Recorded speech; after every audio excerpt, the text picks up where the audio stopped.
you have to keep going, wait, what's true here? And where are all those lies? And then why were they lying? Why were they lying? And for that, all you got to do is follow the money.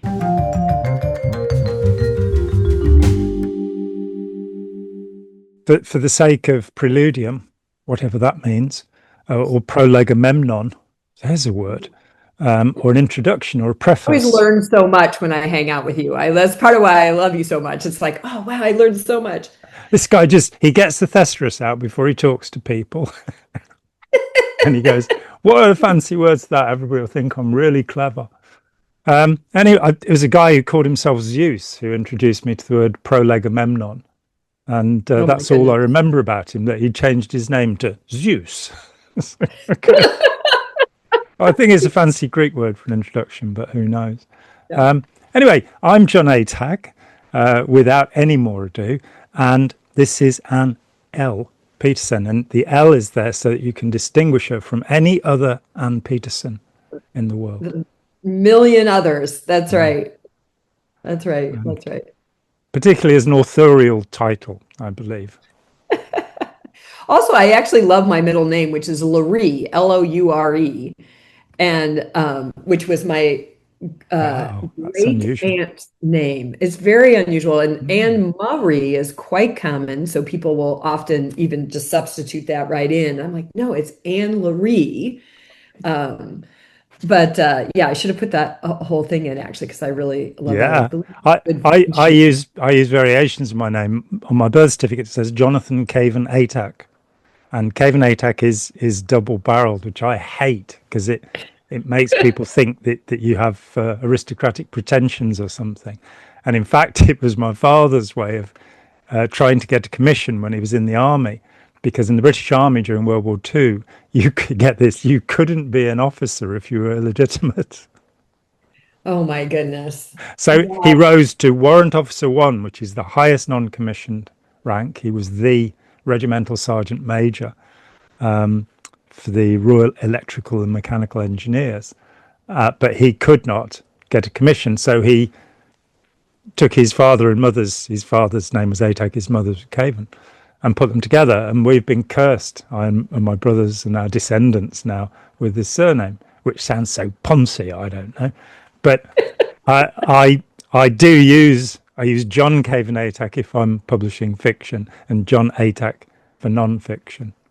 So Wow. really, Scientology really falls between the two because it's largely fiction, actually. Right. But Well, one of the things I'm curious about, well, since I get now I have some fun with John, that's what I think we should call our sessions, fun with fun with John. John. Fun with John and Ann. Uh, I'm interested in this whole, so it's getting clearer and clearer and clearer that so much of the human potential, what I call the human potential work, which kind of to me, gets famous around EST. Like the EST, that in the 70s, the absolute skyrocketing of EST um, created a lot of spin-off and a lot of babies and a lot of agreement reality for what we now kind of call the human potential movement, also known commonly as the me movement, because all of those teachings put the individual at the center of everything, right? Do I have so there, and I'm keep finding out more and more and more how so much of Werner's certainly initial teachings really were Scientology ideas with a thesaurus.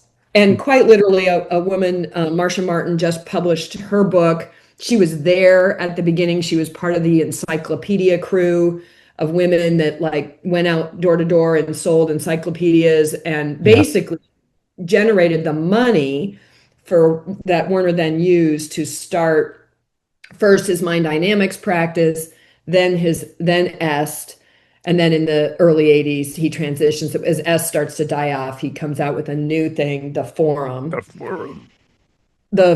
exactly. And but I keep being just every time I talk to you and Chris, and I bring up any of the work or the distinctions it's called in for those listening on the podcast, I'm air quoting in Landmark, and they're really redressed Scientology ideas But they also have some basis in psychology. When I talk to my psychologist friends, they go, oh, that's da da da da da da in cognitive behavioral therapy.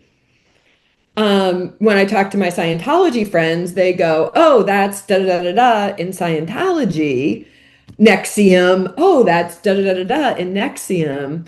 I'm just curious about, have you studied that, gotten into the actual like ideas, and do you see would you say that that flow from sort of Scientology kind of then out to Est, and then now it's between the two, between Scientology and Est, these ideas are quite mainstream, actually. I mean, Abs- in some, Absolutely, they flooded through the corporate world. Once Est was oh, around, that and then you know, in part to do with you, they flooded into academia, yeah, um, and they're taken to be truths. And I question everything. The Buddha in the Kalama Sutta said, question everything. When Ron yeah. Hubbard read this, he redefined it as what's true for you is true. So things are true because you believe them, which is the opposite of what the Buddha was saying. So there is a hokey translation on the internet of the Kalama Sutta, which I have used, and I eventually went to the Pali Text Society, and they told me it's hokey. It's what's her name? The brilliant French woman who studied in Tibet, Alexander David Neal. It's a translation she gives, but it's basically don't listen to the voice in your ear, don't listen to your parents, don't listen to your teachers, don't listen to something because you think an angel spoke it to you, what have you and what have you. Check things, test them, see if they're true. Yeah. And it's often the case that ideas just pass on. So, for example,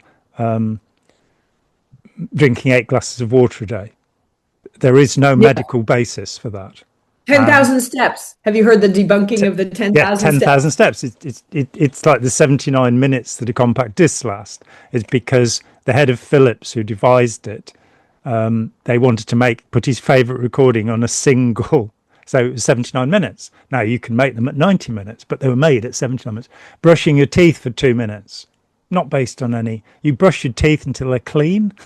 It's a silly idea, Well, I and know. even things like, I remember when I was touring Pompeii, and that, you see the formulation of a crosswalk, the Mm, crosswalk, the paint crosswalks. Anyways, we're going through and they're touring how they raise the stones within a stepping distance, basically so all the sludge and manure and everything could run and a person can make it across the street. And that's still the design of our crosswalks, mm, right? And all this stuff. Yeah, so it kind of moves down. And we used to talk about the advanced course, which is the second course in the landmark curriculum. mm. I don't know what it has now. I haven't done it in a long time, but it had a whole segment which is about reality, their version of their short, it's a 90-minute session. I know you've studied Buddhism, which you spend a life on reality, but they spend 90 minutes or so. But reality is sort of what we agree that it is the point that, agreement reality, they call it. As L. Ron Hubbard said, reality is an Yeah. agreed upon apparency. Oh, Yeah. and the So, advanced course, of course, is what he called the courses beyond clear, and so on and on. how do you feel about the ideas? Because this is what I'm hearing from a lot of my landmark people. Okay, okay, okay, okay. We got it. The organization is corrupt. It's bad. People are still debating whether it's a cult or not. I'm now very clear it is a cult. It's What's a it called? destructive cult. Yeah, Absolutely. yeah. And there's different, maybe you just do a program. Okay, maybe you're not in the cult if that makes you feel better, but you're definitely doing a program offered by a cult and that operates like a cult on the inside, a destructive one at that. Why I say that is because they exploit the employees terribly. They're quite abusive. We're starting to have some people that are willing to come forward and talk about what the inside experience is like, which I imagine is a little like when Sea Org folks began to come out and say, no, this is what's really going on in the Mm, Sea Org. And we're going to start hearing that from more and more landmark staff as mm, they feel safer and they are working in their own healing. But this thing I hear all the time is but the ideas are good because they made a difference for me. mm.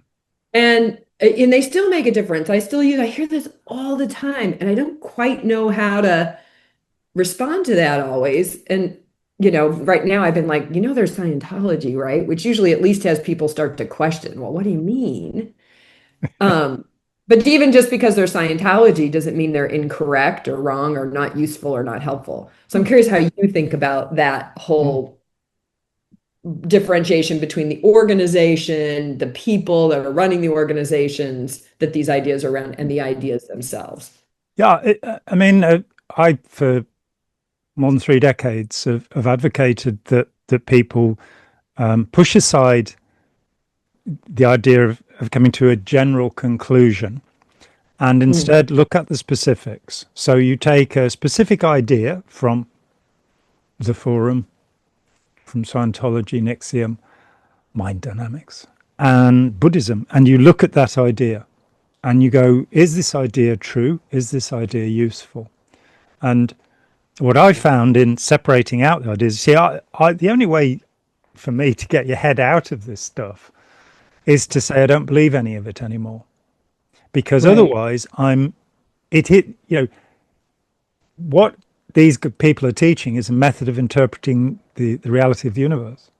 And if that's your method of interpreting the reality of the universe, then that's how you'll see things, and everything will just keep bringing you through round the loop back to the same point of view. And so is it derivative of Scientology? Absolutely. He studied silver mind control, which is a Scientology offshoot.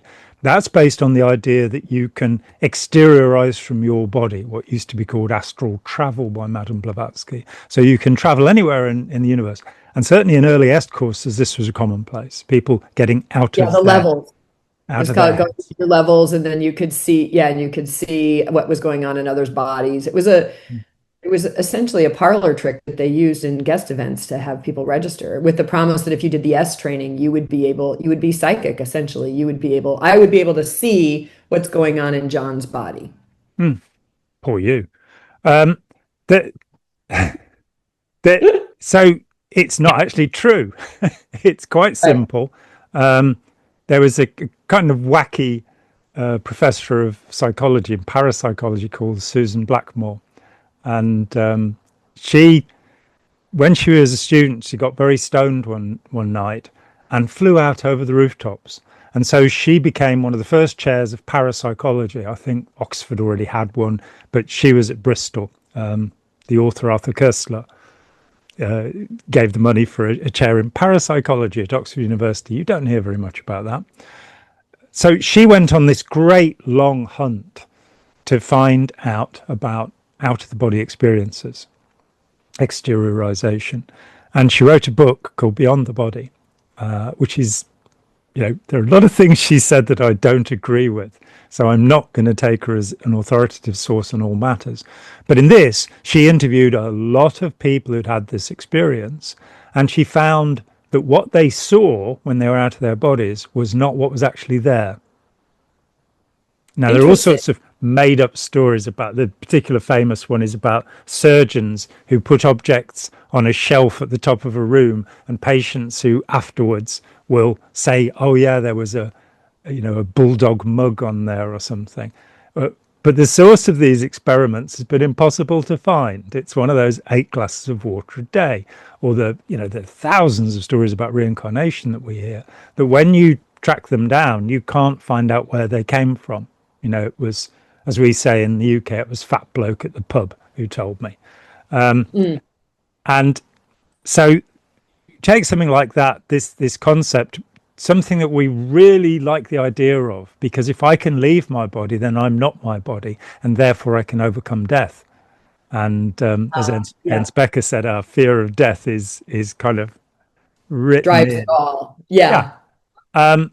So yeah, absolutely. But silver mind control, he studied Chuck Berner's abilitism. Mind dynamics has some bits of Scientology in it. And what amazed me, after reading your book and then going off and reading more about is that he never stayed long enough to find anything out. He'd do something for a few weeks, and then he'd, right, my ADD says I've now got to go and do something else. I'm bored. Right. Just like Ron Hubbard. Ron Hubbard couldn't redraft anything he'd written. as a story writer, as Be a book. honest, just like me. I mean, I resemble. That's why There I you go. love having friends like Start you. a cult. Yeah, I could, John, we could have the best cult, I'm telling Yeah, you. let's do So, it. Let's do it. but the I'm difference tired of between not me having any money. the difference between me and Werner or even Yoga Man, who I worked with, had the same habit. He would like read something that's very, very smart, very astute. And I said to him at one time, because I was his coach, I said, "This is Yoga Man." I said, "You're one of the best parrots I've ever seen." Because in 15 minutes, I could, or 15 or 20 minutes, I could explain a pretty esoteric concept to him, and then he could go reproduce it. That was a lot of our relationship. So well, I shouldn't maybe say that about myself. I don't study deep. I do. But I definitely resemble the ADHD. This, a little bit of this. But and then I spend a lot of time, because I'm more of an oral processor, talking with people like you and Yeah. Chris, just, and really ferreting out these ideas. So, but that is one thing I hear a lot is, oh, Werner and his original ideas. And Landmark as an organization is their entire claim to fame, their whole thing is they're built on Werner's original ideas. And in the Werner last didn't have any original ideas.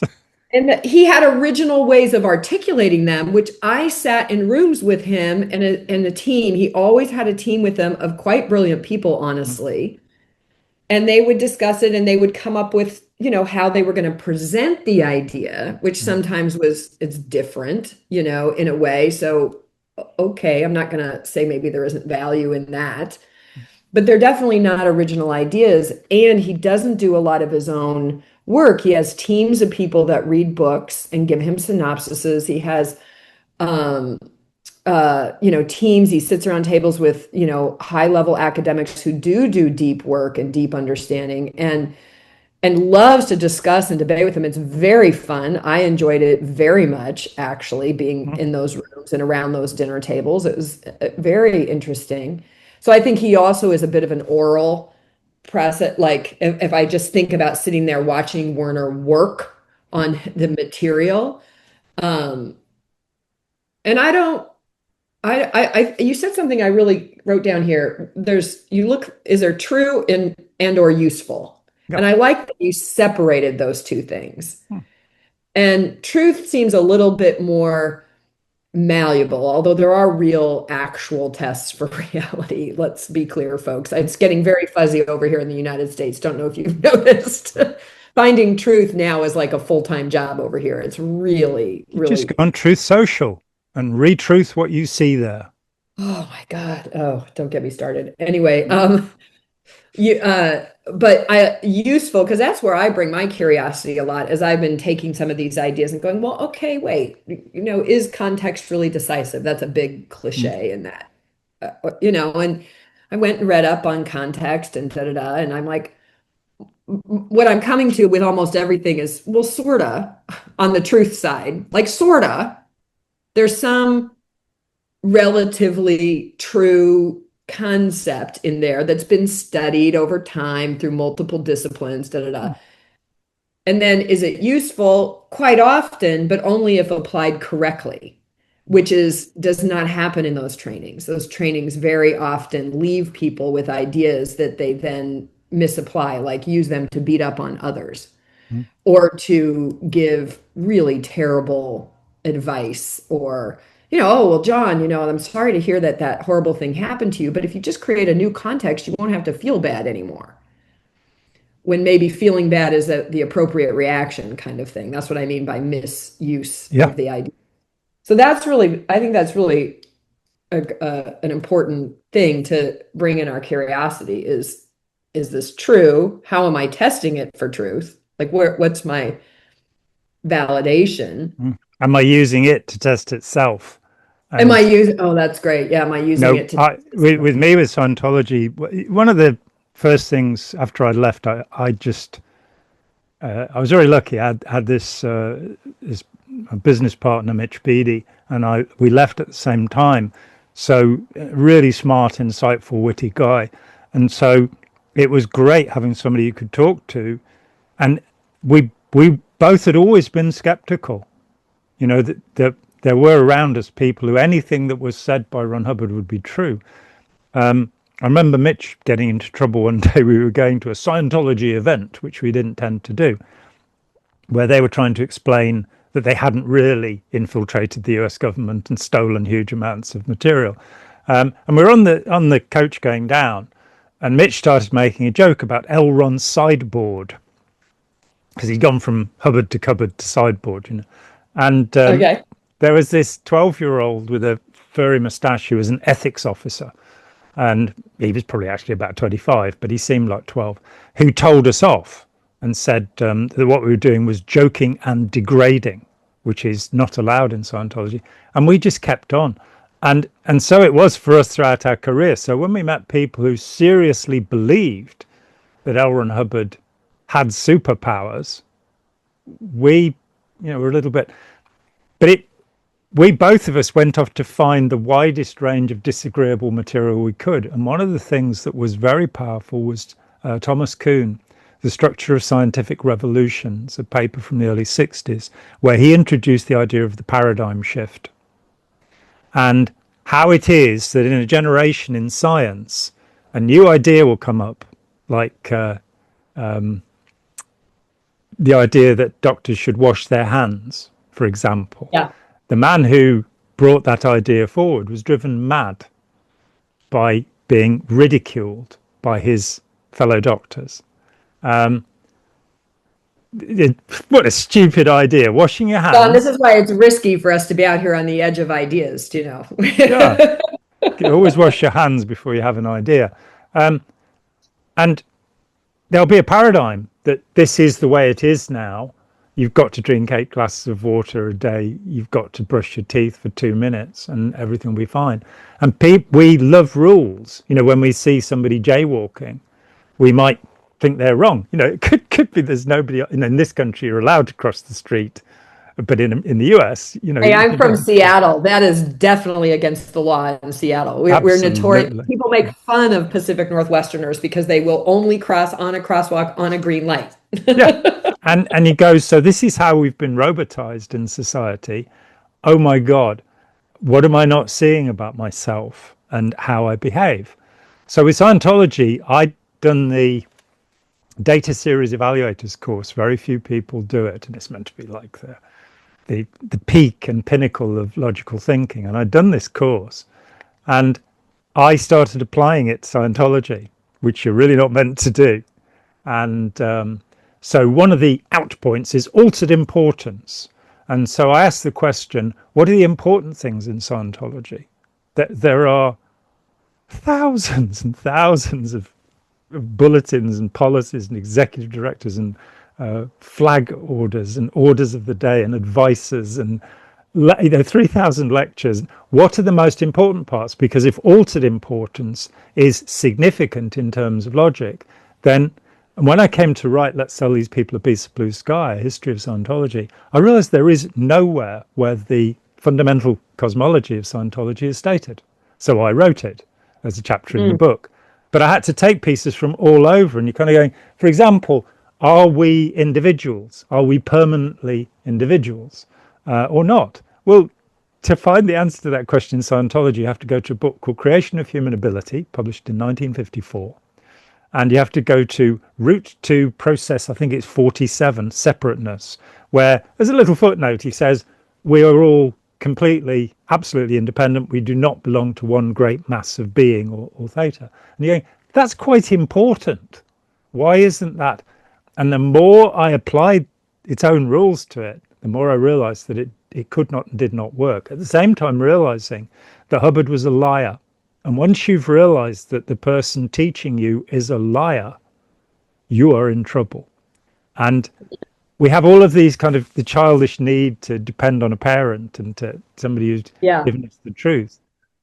And unfortunately, there is, I did a thing with the brilliant Joe Zimhart, and he basically said, look, there are no shortcuts.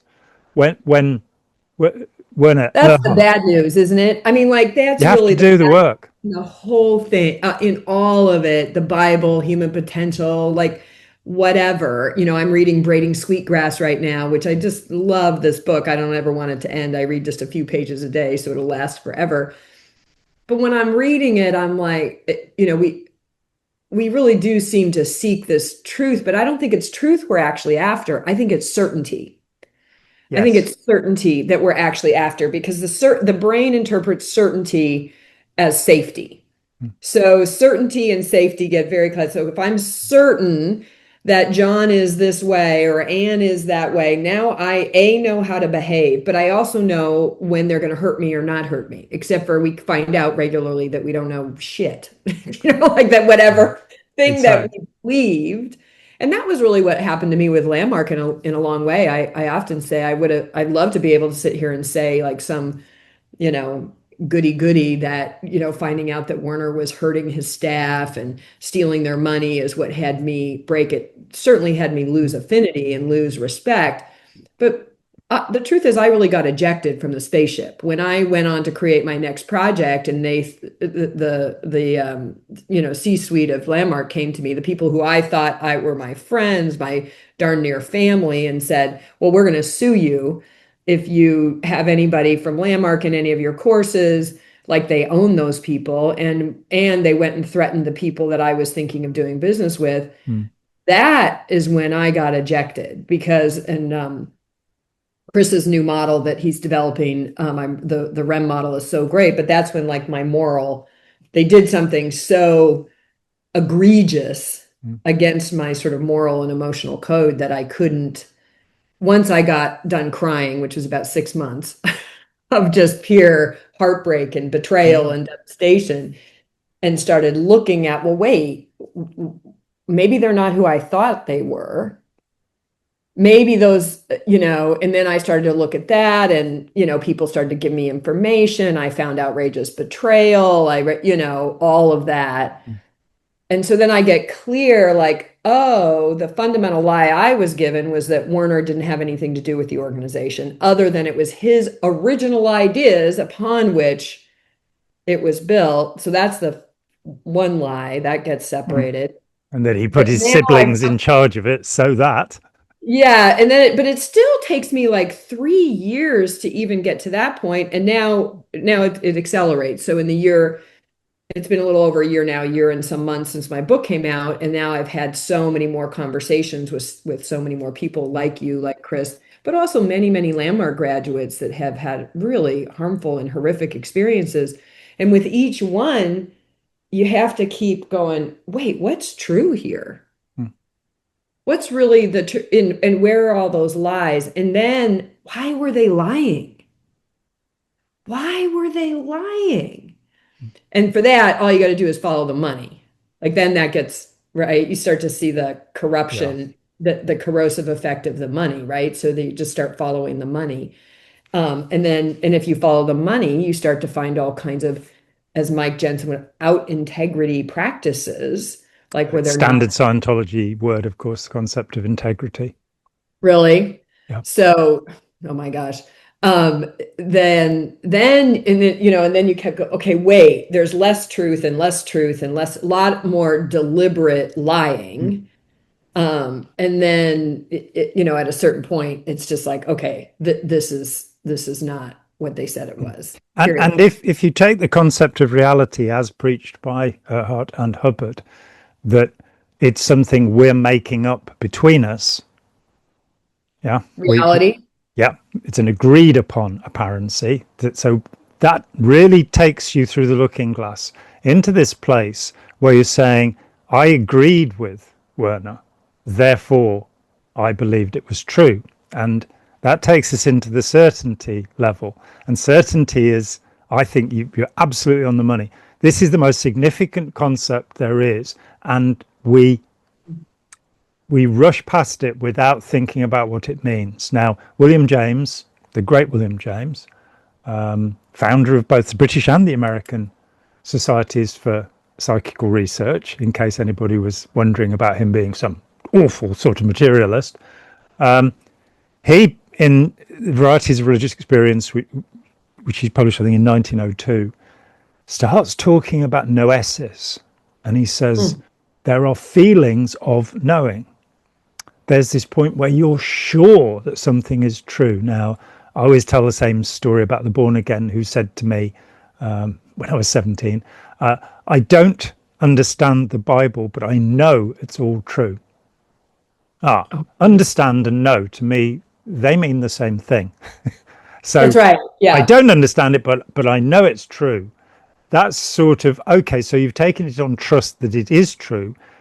And when I left Scientology, and as I say, with the help of my friend Mitch, we started examining what there was evidence for. And over the years, I have come to disagree with almost everyone on almost every subject.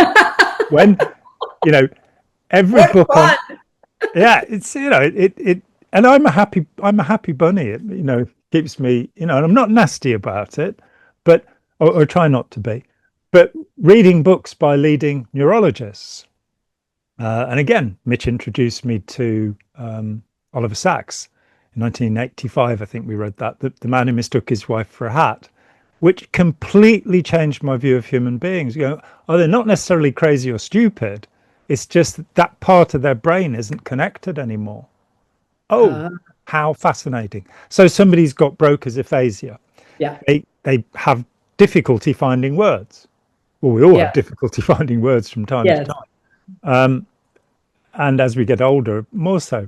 But this is a specific condition so it's not something that the person is doing willfully, and it's not something that you can cure, I'm afraid, at the moment, as with the knowledge we have. But all of those, I've read 20 or 30 books by neuroscientists over the last 4 decades, and they fascinated me until I absolutely came against, to me, the greatest thinker there. He used to be the head of neurology at Mount Sinai, which is the University of San Francisco's hospital. So he taught at UCSF, a man called Robert A. Burton. And he wrote this amazing book called A Skeptic's Guide to the Mind. And what he points out is, and it's true, that most neurology books begin with, in the last 10 years, we've found out more about the mind than was previously known. Now, it's in the books of the 70s, the 80s, the 90s, everywhere you go. And those truths that we now talk about, serotonin and melatonin and oxytocin and all of this stuff, which is all very fascinating. People now know that when they're happy, it's serotonin. When they're anticipating something, it's dopamine. And you kind of go, not really. What we're doing is we're making a sciencey sounding thing out of, let's just talk about being happy and unhappy. Let's not talk about, I've got loads of serotonin. Let's talk about having a sense of anticipation. Let's not try and sound clever. And almost every term that comes from medicine, or particularly psychiatry, is misunderstood. So people think schizophrenic means having a multiple personality. It doesn't. It never did. Oh, yeah.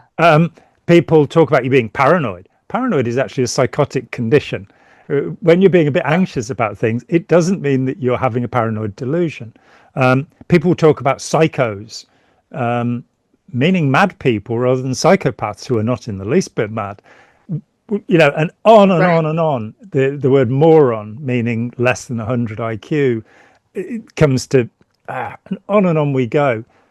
Living in this pretense, this context, this reality of the world that has been shared with us by these people. And I'm going to go after the big one, the one that really bothers me in psychology, in religion, and everywhere else. And it's the simplest idea.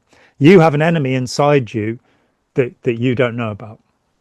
It is your superego. It is your id. It is your unconscious mind. It is demons, dibbuks, gadons, jinns. It's your past unresolved. It's your trauma. Yes. And the idea is that there's a thinking entity making decisions below your level of consciousness. Now, we have a subconscious, absolutely. And by proper application of meditation, I'm not going to call it mindfulness, we can become aware of that. Yeah. And we can realize that really we think at incredible speed, even in the slowest of us. There's so much going on, and we make decisions without actually pulling things into consciousness. I'm Right. not going to go with Kahneman's, I think, simplistic thinking fast and thinking slow. It's like, yeah, we know that there's intuition or instinct, and we know that there's thinking about stuff. I'd Right. worked that out before he wrote a damn book about it. I was told the other week that he went to Switzerland and committed suicide without actually having a terminal illness and without talking with his family Oh about it. So no. Is that true? That's terrible. That's I so was, sad. I was told it by a friend who's a psychiatrist, so it must be true. I'll But have to look it up on the Truth Chat GPT that's Google. it. See if it's on Truth Social. And but I think he was thinking a bit too fast there. You should be thinking about the how much you're hurting the people who love you when you decide. Yeah. So I'm an old bloke now. I'll go and top myself. So this idea that I have an alien enemy inside me, which all of Freudian, Jungian, Adlerian, you just keep on going. No, you just haven't consolidated what's inside you. There are Yeah. unconscious processes. So the great wisdom being handed down to us by PhDs and it's all Wizard of Oz as far as I'm concerned. Until I put my fingers in the holes, I'm not sure whether Jesus is resurrected or not. And Jesus said it was okay for me to do that. So Yeah. skepticism, as long as it's healthy, as long as it's not just Well, I cynical like derision. when you said that you see understanding and truth as kind of the same. I see it a little bit differently. Because the more I work to Knowledge, knowing knowledge, something and knowledge. understanding something. I don't understand the Bible, but I know it's all true. I don't know the Bible, but I understand it's all true. They're not quite the Oh, same that's thing, but gotcha. Because I see the more, so one of the big sayings in Landmark is, it supposedly came from Werner, who knows if it did, but understanding is the booby prize. Understanding is the booby prize because everything in that training is about, well, it's, Dr. John Hunter has it nailed on the head as far as I'm concerned, which is all about yeah, John's brilliant. completely denying your internal state and your emotional state. We're going to absolutely evoke it, provoke it, and put you in a heightened, very heightened emotional state, and then we're going to take advantage of that to get you to register Hypomania. things. Yep. Yeah, we're going to put you in hypomania. So that's the way the program works. But what I like about understanding, and I think I got this. I mean, I don't know, maybe I don't know where I got it, but um, the more I understand things, the more I think they're not true. That's how it is for me. Like the more I go in to understand an idea, I can appreciate it. I can pull things from it that might be useful. It's funny you tipped on that because that's one of my big tests all the time. Was this useful or not? Like, I don't really care so much if it's true, if it's useful, but if it's useful for me and doesn't harm others. And this is what I loved. And I want you to talk a little bit about this because I want you to come to our Seek Safely Summit and talk about it. And I want to do a class with you about it. And you're opening our minds. And pretty much every time you talk a lot about one sort of turning away from this authoritarian command and control kind of world that we are all so indoctrinated in and moving towards one that honors creativity and compassion and not just critical thinking. It's like I would call it more curious thinking. Yeah, I agree. Like, but curious thinking includes understanding that I'm not alone on this planet. That what I do, whether it's I put something up on Facebook today, and I relate to my social media is like I'm walking into a public square and screaming Yeah, something. So is yeah. what I'm screaming into While the taking public. your clothes off. Yeah. So Yes, while taking that's right. So is it going to forward the greater good? Is it going to contribute to my fellow humankind? Or is it going to harm? And that doesn't always mean it's comfortable or that it's not controversial or it's not whatever. And I fail from time to time. Sometimes my emotions get the better of me and I'm like, "Rah," yeah. you know, but um, so this thing about understanding and knowledge, that's interesting because I question knowledge, but I do work to understand it. And I think what I'm trying to understand is the idea because I want to try it on and see if it's useful. And that is what the way they open a forum actually is none of this is true. It's all here for you to try on. And look, I think they mean that. This is another problem we have. All of these core psychological ideas, they get, Cialdini and his influence, all Mhm. that. And then predators come along and they use these ideas to manipulate, dominate, control. Yeah. And then we've got the corrosive capitalism that has emerged where we also got to take these ideas and somehow make money from them all. So I got to, I mean, all of that is just so corrosive. And I And really, obedience-based education for children rather than curiosity-based. And definitely Ken Robinson's books on this, Matthew Lipman, when he was around, just unbelievable that we are schooling kids to join cults. We are running wow. corporations as cults. And what's more, psychopathic cults. They don't have to care about the environment. They have to care about the dollar. And Well, and just that's look, absolutely what's happening. For anybody who's not in the United States that's out there trying to understand what's going on in the United States, John just described it completely. I mean, we really are in a massive cult. And, right now our dear leader is I call him Dump, um, but that's not our toenail problem. dump. Yeah. If I mean, yes, he should be, held to account or whatever we should do, but he's not really ultimately our problem, in my view. Our problem is that we believe shit that has no basis. We don't even require anymore. I can't tell you how many smart and good friends I have that like forward stuff around. And I'm like, did you check that? Like, and Google's pretty good actually, it's a pretty good check actually. And did you check that? But over here we're so conditioned to pursue the mythos of I'm gonna, as an individual, I'm gonna, make it and make it big. And those of us that have empathy, we're gonna make it big so that we can transform the world or make a difference, which is every bit as poisonous as the other kind. I'm going to make it good so that, I can just hoard my Vanderbilt. I'm reading Anderson Cooper's Vanderbilt right now. That's my. I must read that. I was looking at the Commodore. L. Ron Hubbard Yes, decided he was called the Commodore. And of course, we've got the Gilded Age that's on got, yeah, TV, that was Julian Fellowes, Vanderbilt. which is actually conflating Cornelius Vanderbilt and the second son who inherited. There Yeah. are events from both, which is a shame because, but Cornelius, rags to immense riches. And of course, Donald Trump has said, finally, I for years saying, well, from 2015, when was America great? I'm not being nasty, but what does he want to return us to? Because I know the Yeah. golden age concept that Margaret Thatcher and Winston Yeah. Churchill and so many politicians have used. There never was a golden age. No. It's made up. It was an incredibly cruel time. Well, It- and he said now that it was from 1870 to 1913. Why he hasn't gone from 1865 to 1917 if we're going to have periodic dates. But yeah, it was the normal working man would be broken by the age of 40. In fact, they'd around 25, they'd peak. They'd be working 6 days a week, 12 hours a day. And while these amazing projects of the Vanderbilts, the Rockefellers, later on, of course, the Ford family, this stuff would all be going on at the cost of people's lives.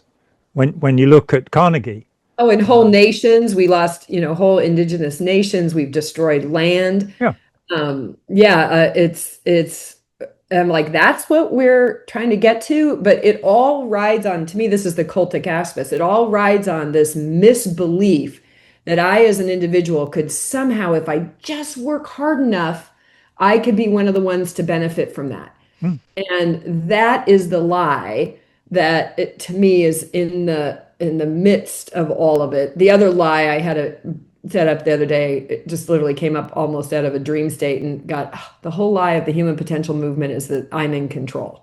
yeah, That I have control mm, and I can hear my friends going, no, no, no, no. What we're saying is you have control of, Viktor Frankl, they'll invoke Frankl and say, no, I have control of my perception. Okay, fine. I'll give you that. You go spend a month by yourself and tell me about how much perception control you managed to maintain, by the way. mm. But I'll give you that, but then so what? What does that have? So if my, and I love it, I think you said this on a podcast. I loved it at one point. You were talking about the numbers. If all whatever it is now, what is there, 8 billion of us or something?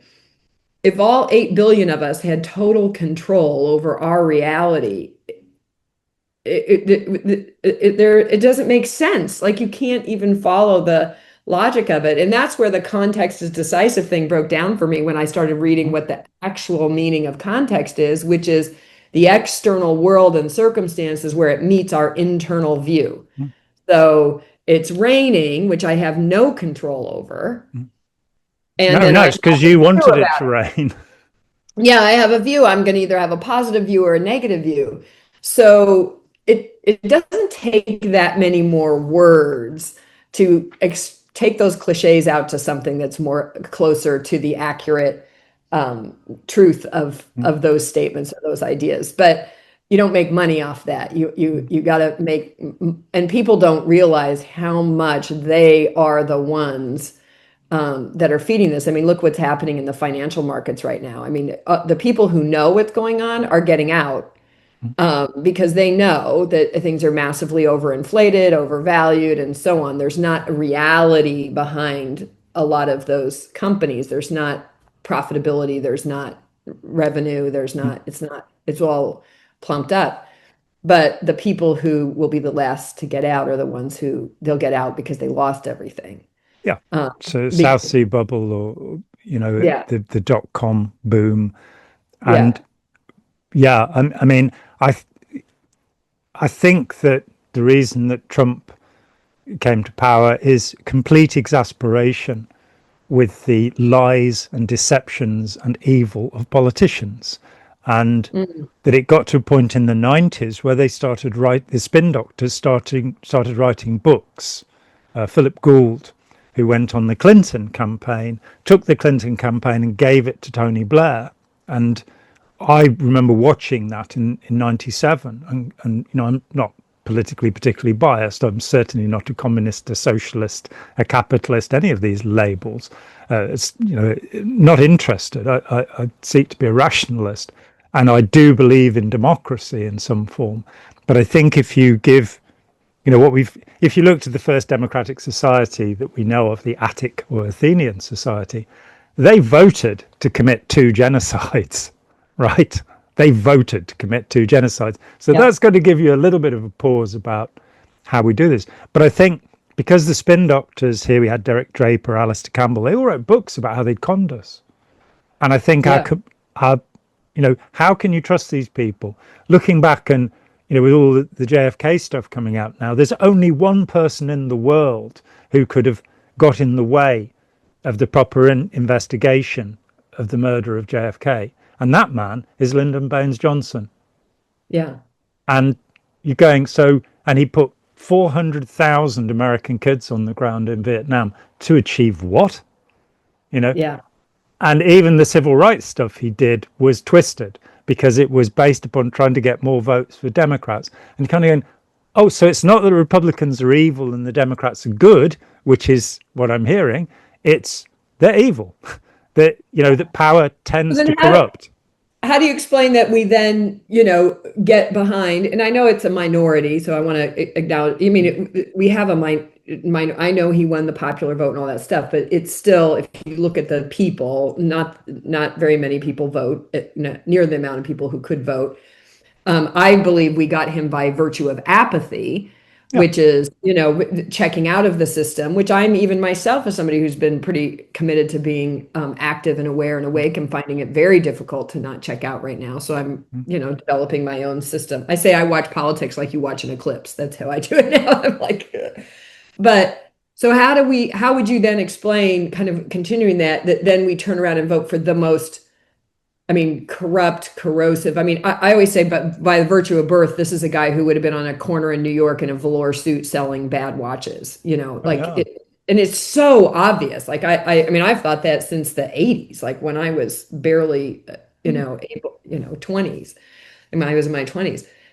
It's still a bit astounding to people. So then how do we end up with one of the most corrosive and corrupt leaders that I know of, and I know very little, I'll be Be- clear, but because of our, you know, immature um, desire for a parent.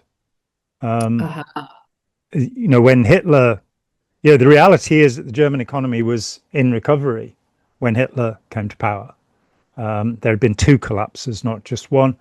The one after the Versailles Treaty, after the war, and then the yeah, economy grew back. And then when the Wall Street crash happened in 29, America stopped loaning Germany the interest on the reparations money, and the economy collapsed. But it was recovering by January 33 when Hitler comes into power. But and when you look at this man, and this last year I've written a book which has stuff about the Nazis in it. What they were saying is abject nonsense. And mm, yet 45% of medical doctors in Germany joined the Nazi party. There was no compulsion for them to do it, 45% of them. You had all of the universities run by Nazis.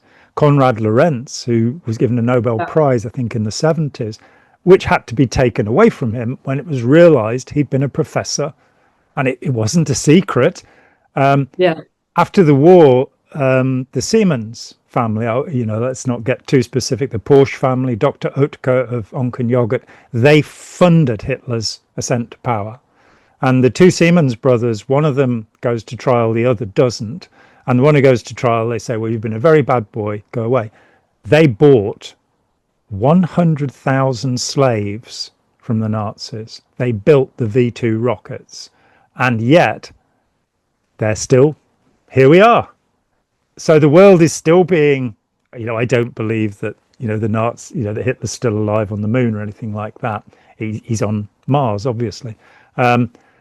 I don't believe, you know, the Odessa conspiracy and what have you, but I do believe there was a tremendous amount of Nazi gold and it had a tremendous influence.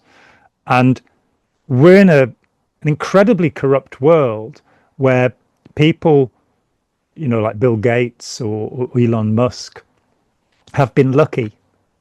It's not because, you know, yeah.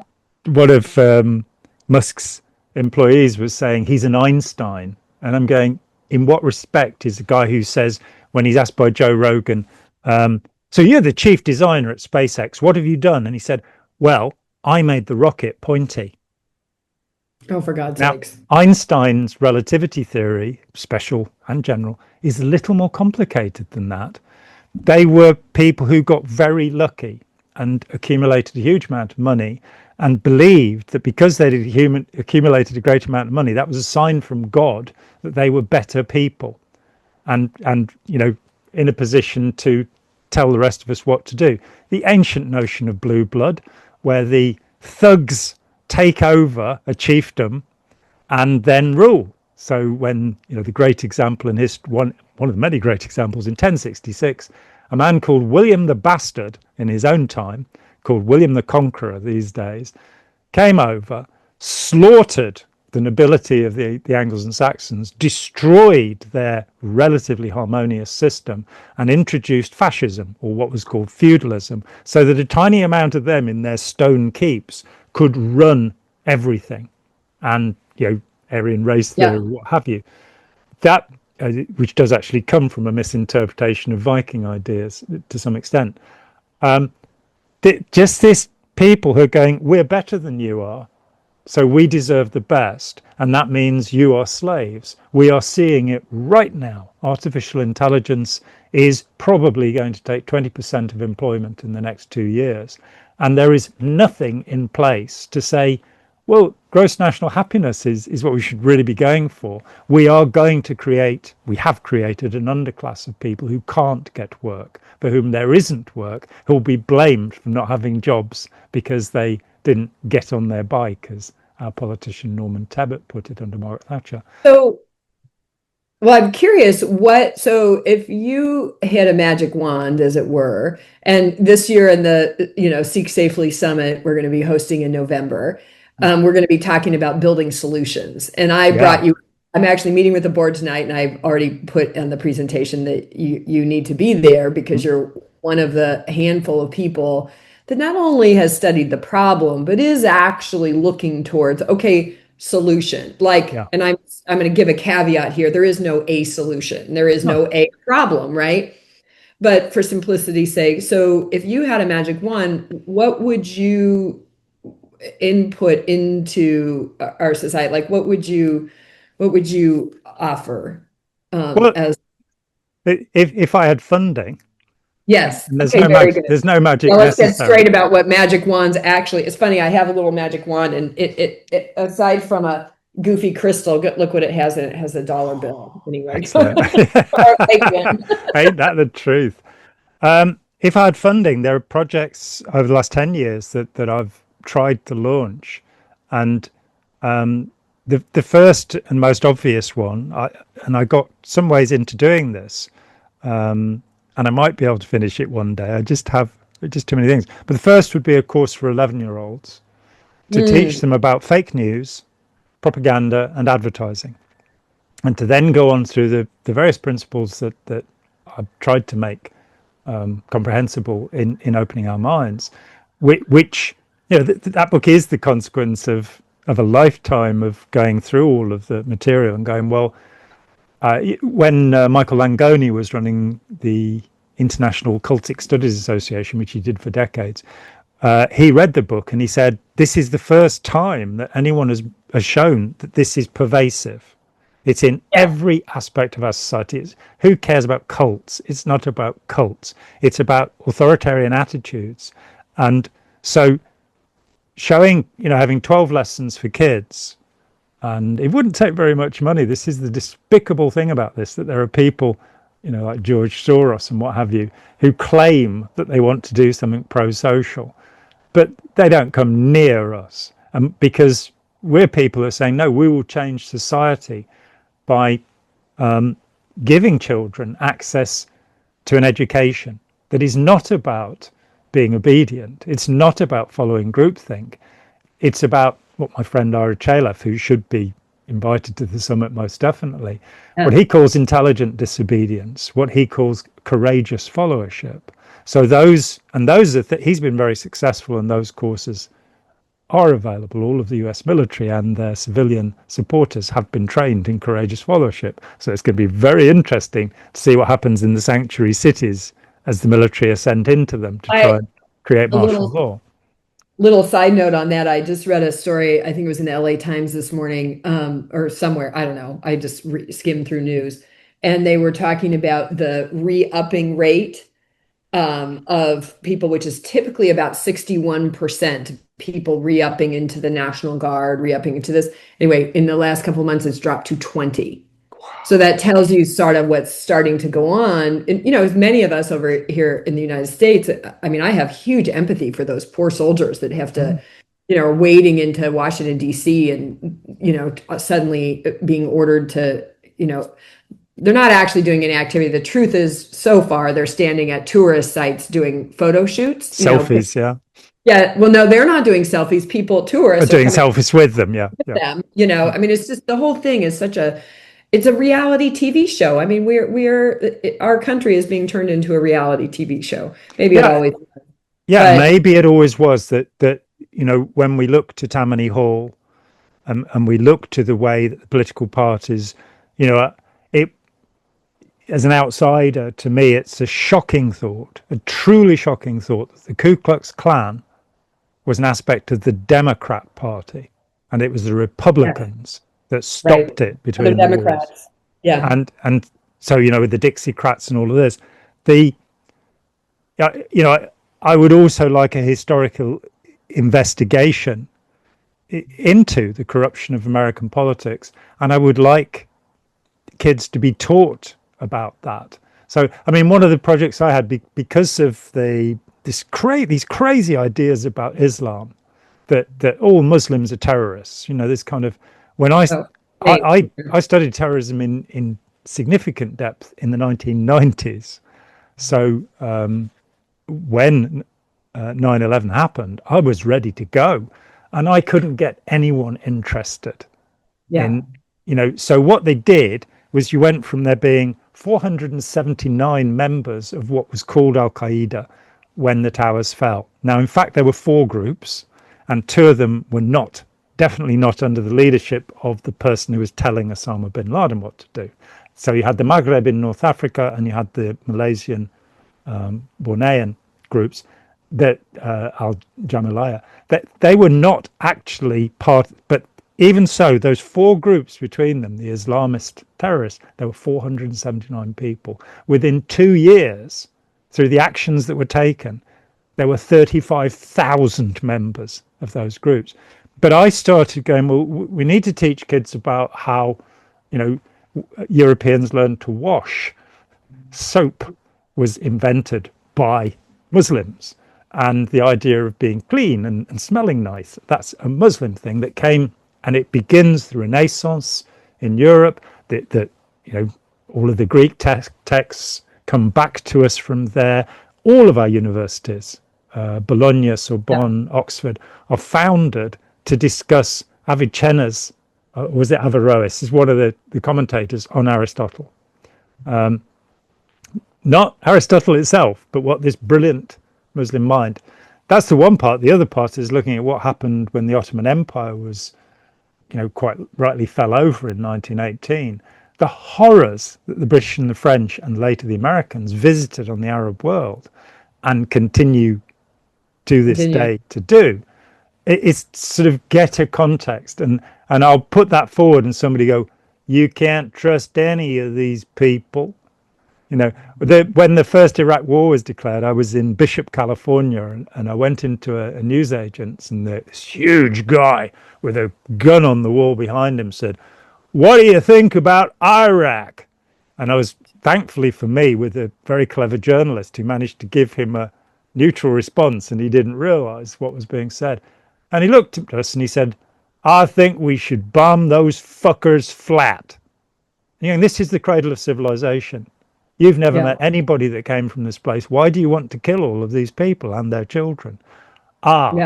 Primal human emotions are the things that drive cults, the things that make an us and them of people, othering people. So to return to your question, magic wand and all, firstly, a course for kids that explores the full range of our emotional connectivity. Teach kids about communication. Teach kids about relationship. Geography, history is kind of important and a central subject, and we need to be able to add up and stuff like that. I'd love to see in the gap year, we call it over here, but at least a 1 or 2 year of international service for every young person before they go. Like the Peace Corps.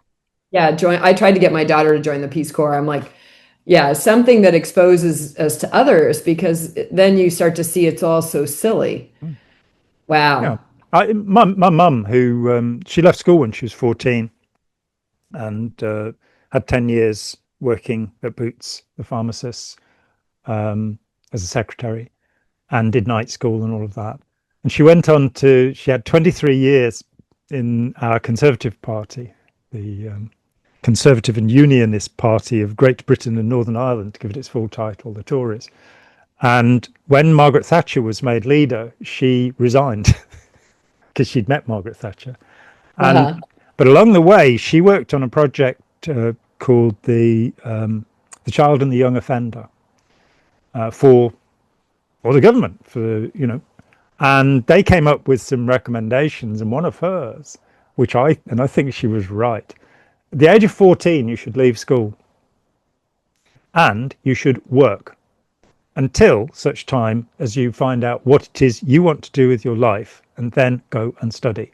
What we're doing at the moment is we are pushing kids through university, through college, before they know what they want to do, and it's treated as party time. Well, and it straddles them with enormous debt. I mean, we're still paying on my daughter. She didn't make it all the way through, but we're still paying on her loan, quite small, relatively speaking, loans. So they come out, they're just completely straddled with debt. They're engaged in a career that likely won't support them. And I mean, it's just the whole system is sort of breaking down because it's not sustainable anyway, and it's not built on strong foundations of workability. As I try to change the word. So what you said, I don't believe anything. I didn't quite go that route, but I did take Chris's advice and throw out all the language, and or at least look to replace it, which has been wonderful because it has me then question it. If I'm not going to use that word, well, what word is it? So then you start taking apart these ideas that you've been sort of programmed with.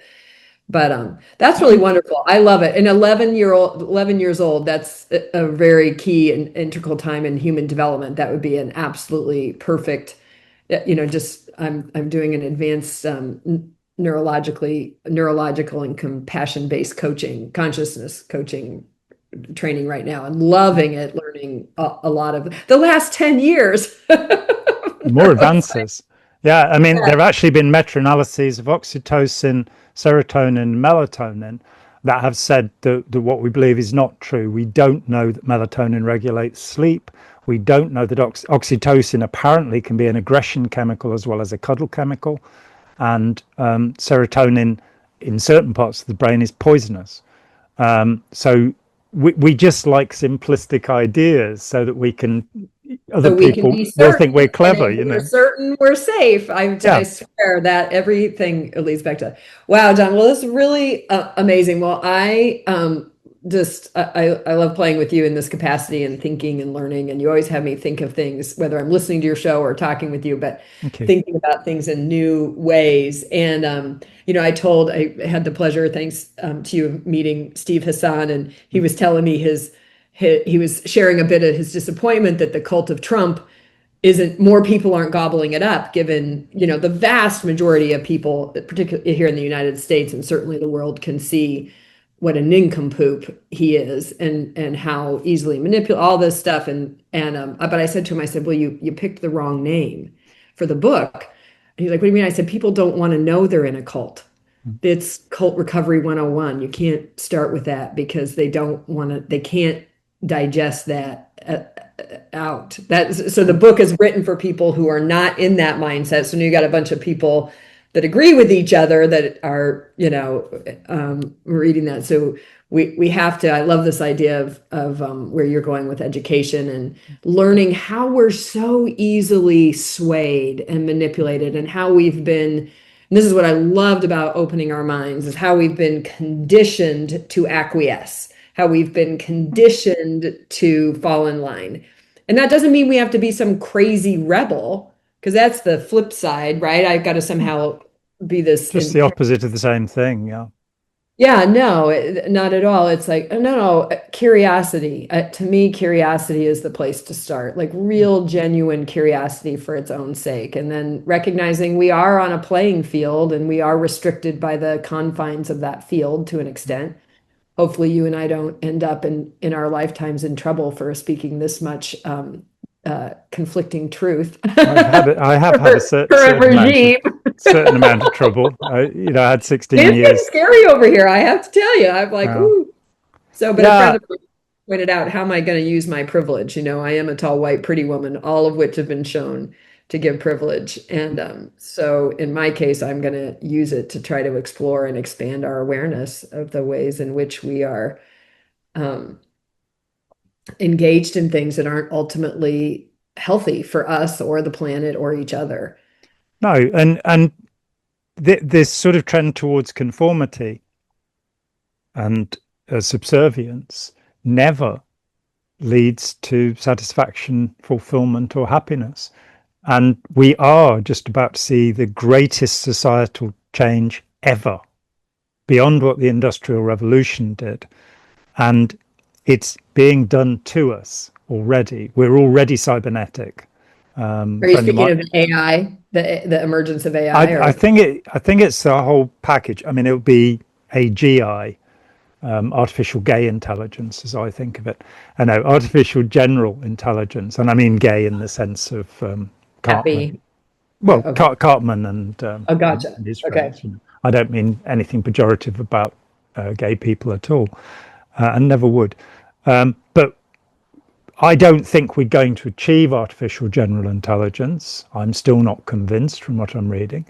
But What is happening is there are going to be massive and wonderful medical breakthroughs finally. We're told that there are now super treatments for gonorrhea and MRSA. Good to know. Don't think I have either of them, but pretty sure I don't. But nonetheless, there may well be these. We might see robot surgery. We might see all sorts of wonderful things. But here's the reality. AGI is going to replace jobs, not just Amazon deliveries. It's going to replace, and they haven't worked this out yet, politicians, lawyers, cops. It's going to replace all levels of society. And the first decision that AGI will make, inevitably, rationally, anything that's rational would look at it and go, what's happened in human society that's in the way? Inequality. So it will take all of the billionaires and put them up against the wall. You don't need Marx for this, that to understand that these people have too much power, too much influence. They determine what governments do, and that's wrong, because what governments do is, look at what's happening with fossil fuels. Fossil fuels are subsidized in the US, and the subsidies are being pulled from solar energy and wind power because the wind power upsets the whales, according to Donald Trump, who is intimately in communication with. I had somebody try to explain to me, I was in an Uber and they were trying to tell me about how the wind farms were creating wind.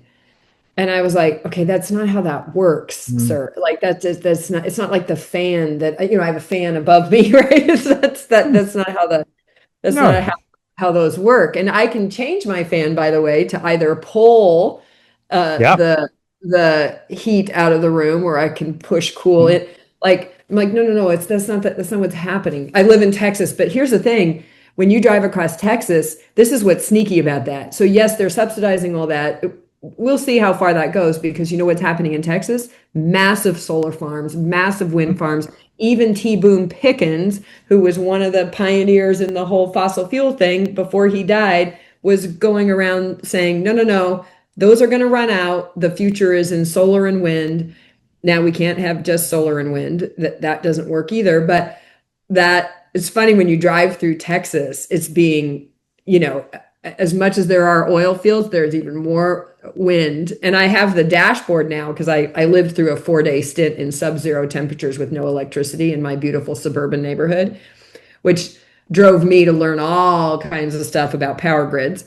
So I now actually have the Texas power grid on my phone. I can tell you at any given time how much energy is being created by which source. And slowly you're seeing, wind and solar, because it's so much cheaper that you don't need all these employees. You don't need, it's got all kinds of different things.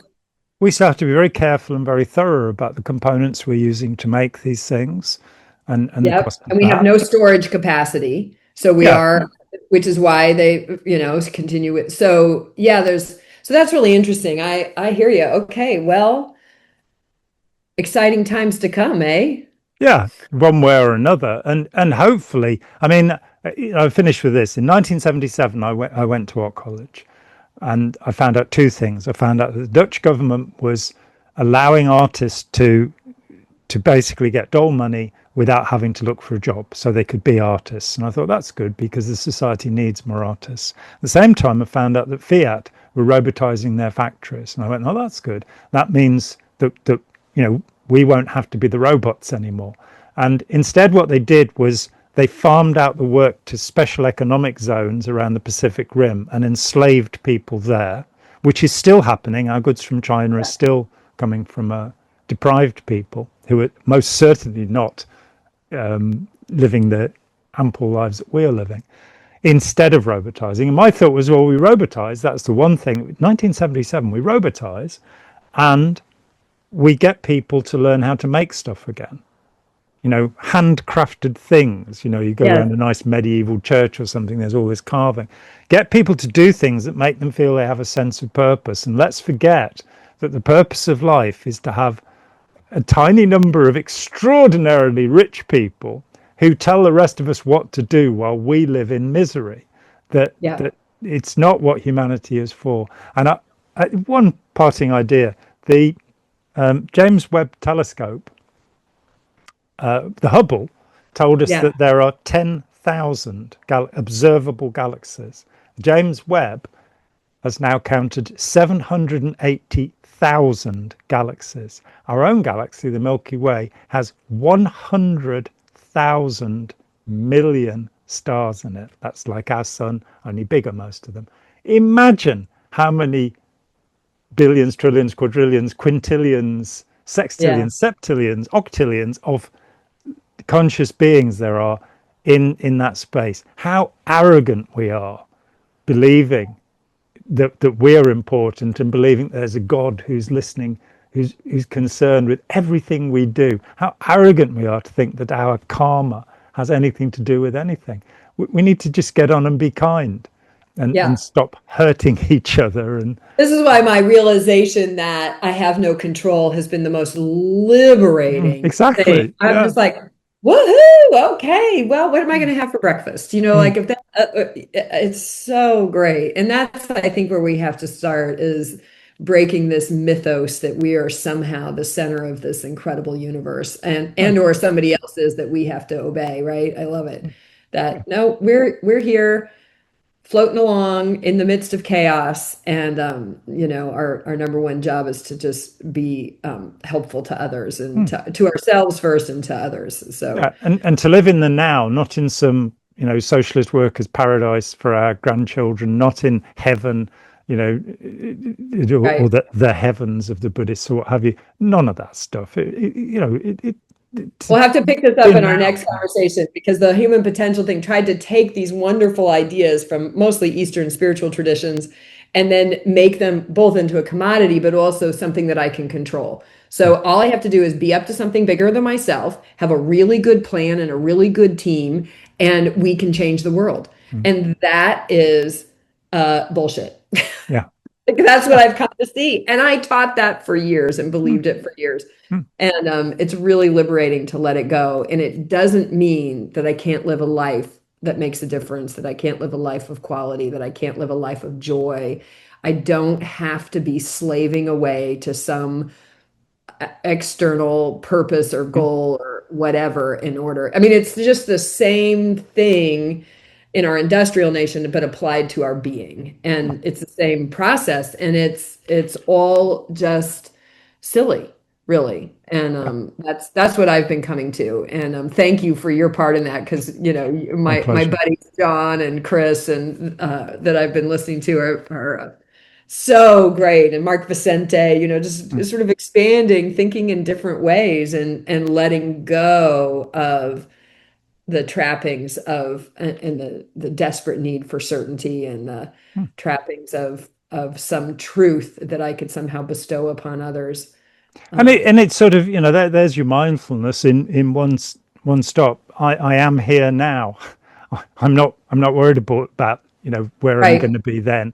As Jesus said, have no thought for the morrow. And it's not true, actually. You do have to pay your mortgage and stuff. Yeah, I know there's things to manage, but then, But you know, yeah, that let's being not get worried burned all the by it. time about what's going to happen to my little ego, and it's like it's going to dissolve. Right. Just like the Buddha said. But you don't have to do any Buddhism, because when you die, it's going to dissolve. You'll be fine. We each get a chance and then we're forgiven, as John Popper of Blues Traveller put it. And I like to think that's probably true, but there are some people who are unforgivable. But we can talk about them next year or something. There you Anyway, go. been great. Thank you so much. And we will meet again Wonderful as soon. always. Yeah. And just for anybody who's noticed, Anne has mentioned Chris a number of times. This is Chris Shelton, our very dear friend Chris Shelton, whose channel is one of the excellent things in the world. Recommended. Yes. Grand. Yes. Thanks so much, Anne. Thanks. Hi, John here. Thanks for watching. We'd appreciate it very much if you would click like, as well as subscribe, and click the bell for notifications. Every dollar helps, and we welcome new patrons on Patreon, or you can make a one-off payment with any currency through PayPal. Thanks so much.